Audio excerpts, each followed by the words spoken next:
आज हम करेंगे 9th क्लास का फिजिकल एजुकेशन का चैप्टर नंबर 1। उसमें उसका आज ये लास्ट क्लास है।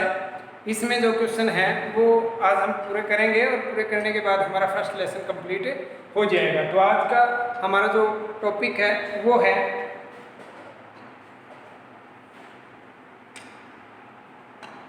स्वास्थ्य संबंधी आवश्यक नियम। स्वास्थ्य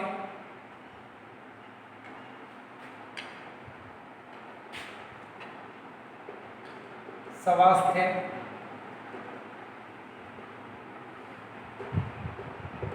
संबंधी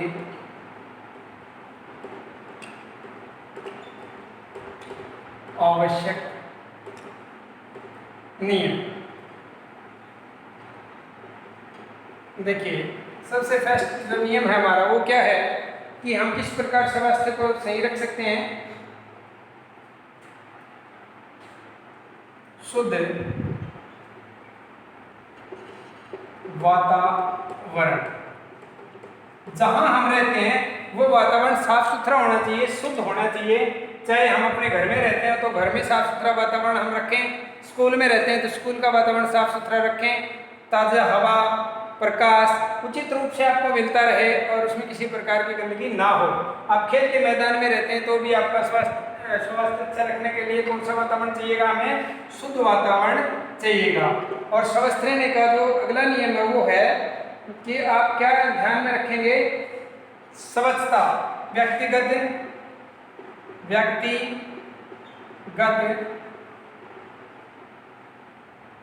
स्वच्छता,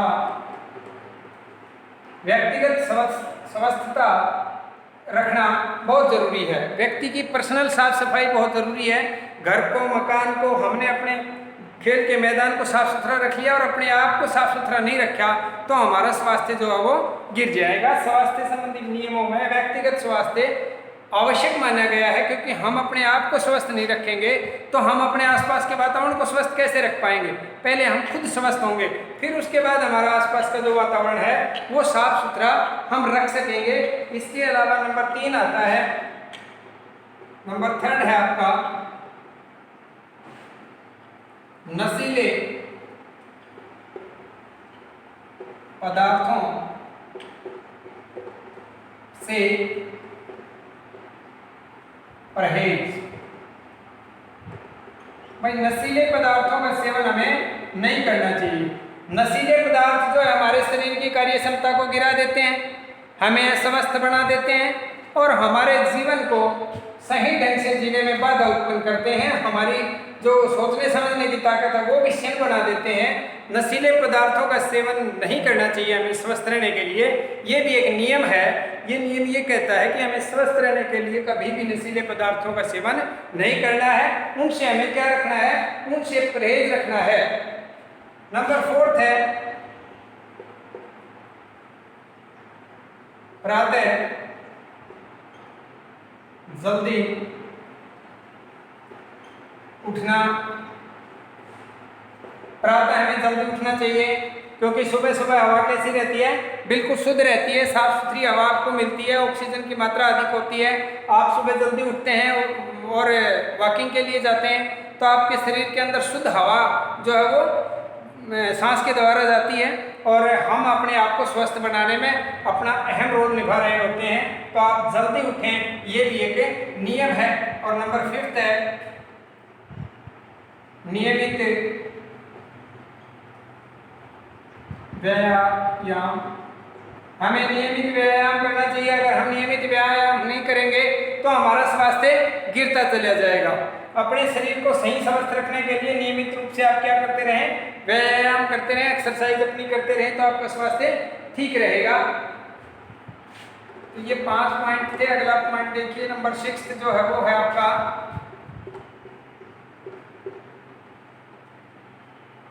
नंबर 6 आपका पॉइंट है वो आपका है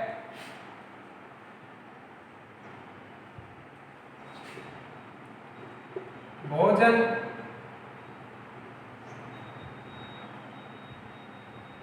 संतुलित व ताज़ा लेना। क्या करेंगे हम, भोजन कैसा लेंगे, भोजन संतुलित लेंगे। हमने बताया था आपको 6 तत्व हमारे उचित मात्रा में होने चाहिए, कार्बोज है, विटामिन है, खनिज लवण है, आपका वसा है, जल है, वो संतुलित भोजन के सभी 6 तत्व उचित मात्रा में हो। और ताजा भोजन ले, ये ना हो कि आपका भोजन तो संतुलित हो लेकिन वो बासी भोजन हो। सुबह का बनाया हुआ भोजन आप दोपहर को कर रहे हैं, दोपहर का बनाया हुआ भोजन अगर आप शाम को कर रहे हैं तो वो संतुलित होते हुए भी आपके शरीर के लिए फायदा नहीं देगा, कोई ना कोई नुकसान या बीमारी आपको जरूर दे देगा। तो ये भी जरूरी है। और नंबर 7 जो है वो है आपका स्वच्छ वस्त्र। आप अपने वस्त्रों को कैसा रखें, आप अपने वस्त्रों को बिल्कुल साफ सुथरा रखें, क्योंकि साफ सुथरे वस्त्र पहनने से आपको बीमारियां नहीं लगेंगी, आपका व्यक्तित्व भी निखरेगा और लोग ने देखने वाले व्यक्ति को भी आप अच्छे लगेंगे। और दूसरा, आपके वस्त्र साफ सुथरे होंगे तो आप बीमारियों से भी बचे रहेंगे। तो इसलिए आप बिल्कुल साधारण, ज़्यादा फैशन और दिखावा करने की जरूरत नहीं है यहाँ कि स्वच्छ वस्त्र का मतलब ये है कि आपने बहुत महंगे कपड़े पहन लिए, फैशनेबल कपड़े पहन लिए तो आपका स्वास्थ्य अधिक अच्छा रहेगा, ऐसा कुछ नहीं है। बल्कि वो तो आपके स्वास्थ्य को बाधित और करते हैं। जैसे कि आपने जींस के पैंट वगैरह पहन लिए हैं तो वो बहुत टाइट रहते हैं वो कपड़े, और वो कपड़े हमारे स्वास्थ्य पर बुरा असर डालते हैं। तो मौसम के अनुसार साफ सुथरे और साधारण वस्त्र आप पहने तो आपका स्वास्थ्य क्या रहेगा, अच्छा रहेगा। और नंबर 8 जो है वो है आपका, नंबर 8 में आराम व नींद। हमें आराम और नींद भी लेना जरूरी है, क्योंकि शरीर लगातार कार्य करते समय थक जाता है और फिर उसको आराम की जरूरत होती है अगले दिन के कार्य को करने के लिए। तो दिन में हम कार्य करते हैं और रात को हम आराम करते हैं, नींद लेते हैं, तो इससे भी हमारा स्वास्थ्य क्या होता है, इम्प्रूव होता है और हम तरोताजा रहते हैं। अगले दिन फिर से काम के अंदर एक नई ताजगी के साथ हम जो है शुरुआत करते हैं। तो ये तो थे स्वास्थ्य के कुछ नियम। एक प्रश्न हमारा ये बन जाता है, प्रश्न पूछेगा स्वास्थ्य संबंधी नियमों के बारे में बताइए, तो आप बता देंगे ये सभी के सभी पॉइंट। अगला है स्वस्थ व्यक्ति किसे कहेंगे। एक प्रश्न बनता है, स्वस्थ व्यक्ति किसे कहेंगे, किसे कहते हैं, ये भी आ सकता है, ये प्रश्न बन जाता है। तो हम इसका आंसर कुछ ऐसे देंगे, वह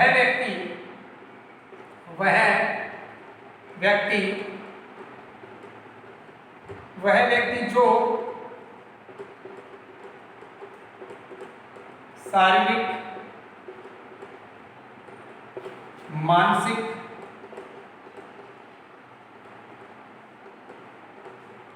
सामाजिक,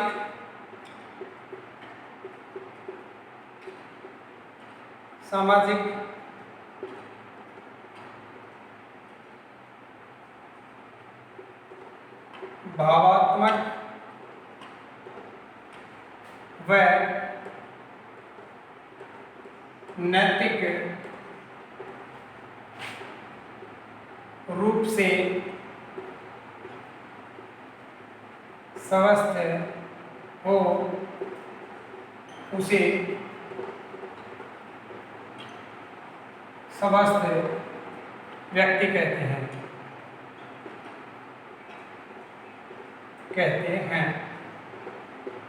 यह आंसर आपका हो जाएगा। देखिए, व्यक्ति का सिर्फ बीमारियों से मुक्त होना ही स्वास्थ्य नहीं है। डॉक्टरी लैंग्वेज में तो हम ये मान सकते हैं कि भाई व्यक्ति को बीमारी ना हो, कोई भी बीमारी ना हो, सारे अंग प्रत्यंग सभी काम करते हो, शरीर के सभी अंग संस्थान सही काम करते हो, किसी प्रकार का रोग दोष उसके शरीर में ना हो, तो वो व्यक्ति स्वस्थ माना जाएगा। लेकिन इतना कहने से हमारे स्वास्थ्य का पूर्ण परिभाषा हमारी नहीं होती। स्वस्थ व्यक्ति वो नहीं माना जाता जिसको बीमारी ना हो, कोई शारीरिक रोग ना हो सकता है किसी व्यक्ति को शारीरिक रोग ना हो, लेकिन वो स्वस्थ कैसे कहलाएगा, उसकी मानसिक स्थिति भी देखी जाएगी ना। मानसिक रूप से वो स्वस्थ है कि नहीं है, दिमाग से वो पागल हो, वैसे शरीर उसका ठीक काम करता हो, अच्छा खाता हो, आराम से रहता हो, लेकिन दिमाग उसका काम नहीं करता हो, तो वो व्यक्ति स्वस्थ नहीं कहलाएगा। शरीर स्वस्थ होने के साथ साथ दिमाग भी ठीक ढंग से काम करता हो, सोचने समझने की ताकत उसके अंदर हो और वो अपने दिमाग का सही इस्तेमाल करता हो, उसको स्वस्थ कहेंगे। सिर्फ स्वस्थ व्यक्ति है शारीरिक रूप से और मानसिक रूप से, उसको भी हम स्वस्थ नहीं मानेंगे। सामाजिक गुण भी उसके अंदर होना चाहिए। समाज में उसके क्या कर्तव्य बनते हैं, क्या उसके अधिकार हैं, समाज उसके लिए क्यों महत्वपूर्ण है, वो समाज के लिए क्या कर सकता है, समाज से वो क्या ले सकता है, ये चीज़ें भी उसके अंदर होनी जरूरी है। सामाजिकता का गुण होना एक स्वस्थ व्यक्ति के लिए बहुत ही आवश्यक माना गया है। इसके अलावा भावात्मक स्वास्थ्य, भावात्मक स्वास्थ्य का मतलब होता है फीलिंग, जो हमारे मन में उत्पन्न होने वाले जो भाव हैं उनको भावात्मक स्वास्थ्य कहेंगे। हम ज़्यादा दुख में ज़्यादा दुखी ना हों, सुख में ज़्यादा खुशी ना मनाएं। हम अपने भावात्मक विकास को सही बनाने का ये उद्देश्य है कि कोई व्यक्ति अगर स्वस्थ है तो उसका भावात्मक विकास भी सही मिलेगा, ना ज़्यादा दुख में दुखी होगा और ना ज़्यादा हर्ष के टाइम ज़्यादा खुशी को इस तरह से प्रदर्शित करेगा कि देखने वाले को अच्छा ना लगे। तो नैतिक ये भावात्मक विकास उसका माना जाएगा। किसी को देख करके हमारे मन में दया भाव पैदा हो, छोटे बच्चे को देख करके स्नेह भाव पैदा हो, तो ये चीज़ें जो है हमारे भावात्मक विकास के तत्व हैं, ये होने भी एक स्वस्थ व्यक्ति में आवश्यक हैं। नैतिक गुण भी मैंने आपको बताया था कि कुछ ऐसे नियम हैं जिनको समाज बड़ा अच्छा मानता है और उन नियमों का पालन बिना किसी दबाव, बिना किसी फोर्स के हम करते हैं, तो वो नैतिक विकास कहलाता है। ये अगर चारों गुण व्यक्ति के अंदर शारीरिक विकास, मानसिक विकास, सामाजिक विकास, भावात्मक विकास और नैतिक विकास अगर किसी व्यक्ति के अंदर है तो उस व्यक्ति को हम पूर्ण रूप से स्वस्थ व्यक्ति मानेंगे। तो ये था स्वस्थ व्यक्ति किसे कहते हैं। शायद आपने इसको अच्छी तरह से समझ लिया होगा। पांचों पॉइंट आपने याद रखने हैं: शारीरिक विकास, सामाजिक विकास, मानसिक विकास, भावात्मक विकास, नैतिक विकास। ये सभी तत्व आपको समझने बहुत ही ज़्यादा जरूरी थे। अगला जो हमारा पॉइंट बनता है वो है आपका स्कूल स्वास्थ्य कार्यक्रम का क्या महत्व है। स्कूल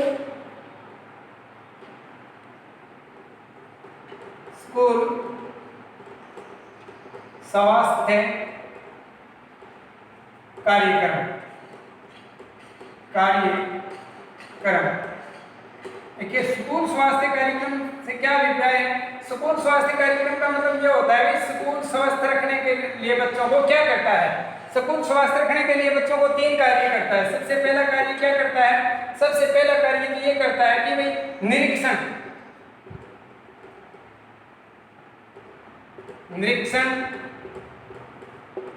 या फिर निरीक्षण को हम देखेंगे।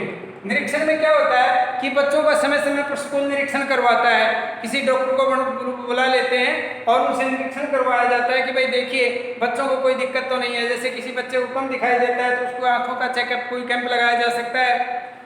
किसी बच्चे को सुनाई कम देता है तो उसको जो आपका ईयर स्पेशलिस्ट जो है वो उसको बुलाया जा सकता है। उसको बुला करके हम उसका निरीक्षण करवा दें, बच्चों के कान में क्या दिक्कत है उसके पेरेंट्स को बताया जाए। तो आँखों का, आपके दांतों का और अन्य प्रकार के जो टेस्ट हैं वो करवाए जा सकते हैं, निरीक्षण करवाया जा सकता है। उससे ये पता चलेगा कि बच्चे को कोई परेशानी तो नहीं है। अगर है तो उसके पेरेंट्स को बुला करके और बताया जाए कि भाई आपके बच्चे को ये दिक्कत है, दिखाई देने में परेशानी है, सुनाई देने में परेशानी है। तो वो चीज़ें अवगत करवाने के लिए पहला काम स्कूल कर सकता है, निरीक्षण का कार्य कर सकता है। दूसरा कार्य स्कूल क्या कर सकता है, दूसरा कार्य स्वास्थ्य के लिए